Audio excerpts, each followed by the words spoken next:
ഈ ഫ്ലവേഴ്സിൽ എത്ര സ്റ്റേജസ് ചെയ്തിട്ടുണ്ട്?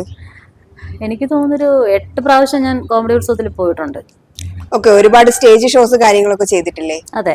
അപ്പം അതെങ്ങനെയാണ്, എപ്പോഴാണ് stage show, first stage show എത്ര വയസ്സിലായിരുന്നു? ഞാൻ 10ാം ക്ലാസ്സിൽ പഠിക്കുമ്പോഴാണ് പ്രൊഫഷണൽ സിംഗറായിട്ട് ആദ്യമേ വരുന്നത്.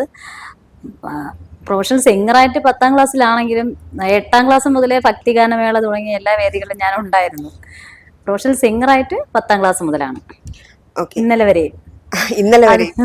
വരെ തുടർന്നു. ഓക്കെ, ലാസ്റ്റ് ഇപ്പൊ എവിടെയൊക്കെ സ്റ്റേജ് ഷോസ് എവിടെയൊക്കെ ചെയ്തിട്ടുണ്ട്?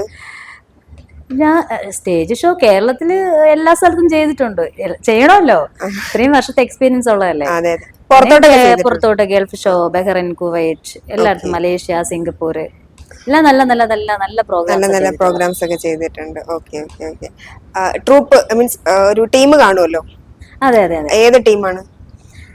ഞാൻ ആദ്യം മുതലേ പന്തളം ബാലൻചേട്ടന്റെ കൂടെ ഉണ്ടായിരുന്നു. അത് 16 വയസ്സിലായിരുന്നു പന്തളം ബാലൻചേട്ടന്റെ കൂടെ പാടിക്കൊണ്ടിരുന്നത്. അതിനുശേഷം ഒരു 20 വർഷത്തോളം ഗാനകേരളി എന്ന ശശി മലമാരി അറിയപ്പെടുന്ന ഒരു പെർക്യൂഷൻ ആർട്ടിസ്റ്റാണ്. പുള്ളിയുടെ ട്രൂപ്പിലാണ് പാടിക്കൊണ്ടിരുന്നത്. 20 വർഷവും അവിടെ തന്നെയായിരുന്നു. അതിനുശേഷമാണ് ഞാൻ പാലാ കമ്മ്യൂണിക്കേഷനിലോട്ട് പോകുന്നത്. ഇപ്പൊ വോയിസ് ഇമിറ്റേഷൻ സോങ് വരുമെന്ന് പറഞ്ഞില്ലേ, എത്ര വോയിസ് ചെയ്യാൻ പറ്റും?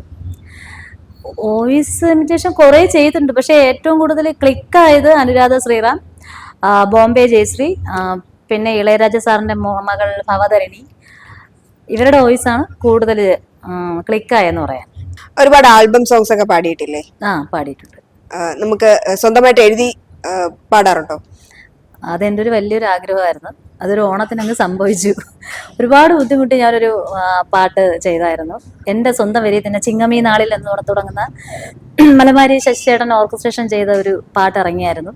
പത്തനാപുരം ജോസേട്ടനും ഞാനും കൂടെ തന്നെയാണ് പാടിയിരിക്കുന്ന ആ പാട്ട്. നല്ലൊരു വർക്കായിരുന്നു.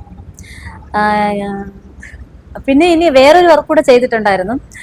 അത് കുവൈറ്റ് ബഹ്റിലുള്ള ഒരു ചേട്ടൻ്റെ ഒരു നല്ല കുറച്ച് വരികളായിരുന്നു. ആ പുള്ളിയുടെ ഒരു ആവശ്യമായിരുന്നു മ്യൂസിക് ചെയ്യണമെന്ന്. അപ്പൊ അതിനുവേണ്ടി നമ്മുടെ ആഷികാവണിയാണ് ക്യാമറ ചെയ്തിട്ടുള്ളത്. ലാസ്റ്റ് പുറത്ത് പോയി ലാസ്റ്റ് ഷോ ചെയ്തത് എപ്പോഴാണ്? ലാസ്റ്റ് പുറത്തോട്ട് പോയി ചെയ്തത് എനിക്ക് തോന്നുന്നു അജ്മാൻ, ഷാർജ, ആ സ്ഥലത്താണ് ചെയ്തിട്ടുള്ളത്. എത്ര നാളായി കാണും? കുറെ നാളായി. ഇപ്പൊ ഞാൻ ഗൾഫ് ട്രിപ്പ് കുറെ നാളായി ഇപ്പൊ ചെയ്തിട്ട്. എന്തുകൊണ്ട് ഇപ്പൊ ചെയ്യാത്തത്? പുറത്തോട്ട് പോയി കുറച്ച് തിക്തമായ അനുഭവങ്ങൾ ഉള്ളത് കൊണ്ടാണ്. ഇപ്പോ ആദ്യമൊന്നും നമുക്ക് അങ്ങനെ ഗൾഫ് ട്രിപ്പ് പോകുന്ന വലിയ വിഷയങ്ങളൊന്നും ഇല്ലായിരുന്നു. പക്ഷെ ഇപ്പൊ അവര് ഗൾഫ് ട്രിപ്പ് എന്ന് പറയുമ്പോഴേ നമ്മളെ വിളിച്ചിട്ട് ചോദിക്കുന്നത് വേറെ പല കാര്യങ്ങളാണ്. എന്തൊക്കെയാണ്? എന്താ ചോദിക്കുന്നത്?